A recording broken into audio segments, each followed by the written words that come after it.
Hello and welcome to Wasted Plotential, where we discuss the wasted potential of our favourite plotlines. Like Mortal Kombat's 1, 2, 4, Deception and vs DC Universe, MK Onslaught received a one-shot prequel comic around the time the game launched, but this comic is kinda pointless. All it does is set up the state of this MK world at the time the game begins. But Onslaught is a very classic MK universe, and anyone who plays this MK spin-off gacha RPG is obviously going to be an existing MK fan who will already know about the tournament and Outworld, the SF and the Black Dragon, the Lin Kuei and the Brotherhood. If this was for the new timeline in M1K, it would make sense to make a primer like this, but there's really nothing new to learn in this comic. But there was an obvious direction to go because this world is not entirely the classic MK 1-2 world. The game status quo is effectively an amalgamation of the two eras depicted in MK11. It takes developments from the present era and inserts them into the post-tournament MK2 timeframe. And a lot of this either doesn't make sense or would need to occur under entirely different circumstances. And that's what the comic should have explored.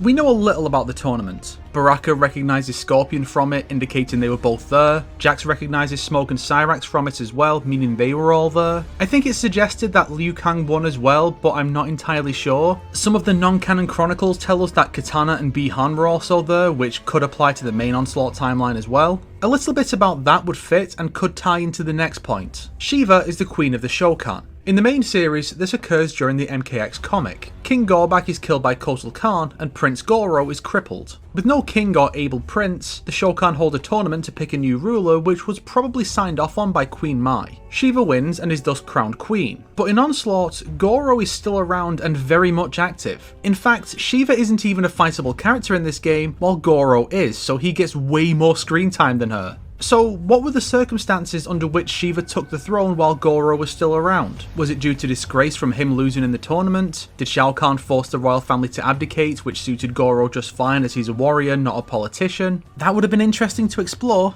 Sub-Zero is Grandmaster of the Lin Kuei, which normally happens years after he leaves the clan around this time. Sector is absent, and the Cyber Lin Kuei is started by Frost after Sub-Zero takes over. Did Sector make his move to take over pre-Cyber Initiative, prompting Sub-Zero to lead the Loyalists against him, ending with both the Grandmaster and Sector dying and Sub-Zero being chosen to take over? And while it occurs off-screen during the game, how did Frost manage to capture and convert Cyrax and Smoke? Are we to believe that Sector did do the Cyber Initiative stuff and Frost then found them and reprogrammed them? Actually, looking back, the grey cyborg head Frost is shown holding is Sector's from MK11, which does suggest that this is what happened. Why is this only in one panel? And why is the colour wrong? Johnny Cage is already with the Special Forces before most of the heroes die and before he gets with Sonya. Is it solely to research a movie, or is there more to it? Jax has already got the cybernetics. How did that happen this time? Nightwolf, despite still not having the Earthrealm tag, does have an Order of Light tag, which is the old term for the White Lotus from the Threshold days. How did that come about? Johnny has this tag too. Maybe some insight into how the central artifacts came into the possession of various characters could be given. Jared's crown is obvious, but the Sundo Hearthstone could give us a quick cameo by MKX Lee May. Even Ashra and the Brotherhood ladies get a cameo in the comic in their classic forms, despite not showing up in the game at any point. And plenty of expected characters like Reptile are entirely absent from Onslaught. The comic could have addressed some of these, like how the DCU comic highlighted several of those who go missing in the merger. The comic could have addressed any of this stuff to help explain more about this new setting, but they did nothing with the opportunity and just kinda wasted the time of everybody involved. Say what you will about the MKX comic, and I certainly have, but at least that one told a new story. No, correction. At least it actually told a story. If you liked this video, why not subscribe and support me on Patreon like these fine people here? If not, then make sure to share it with your enemies so they can suffer along with you.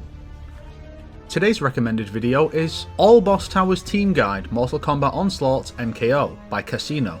I think that's how you say it. This guide has been rather helpful to me for advancing in the game.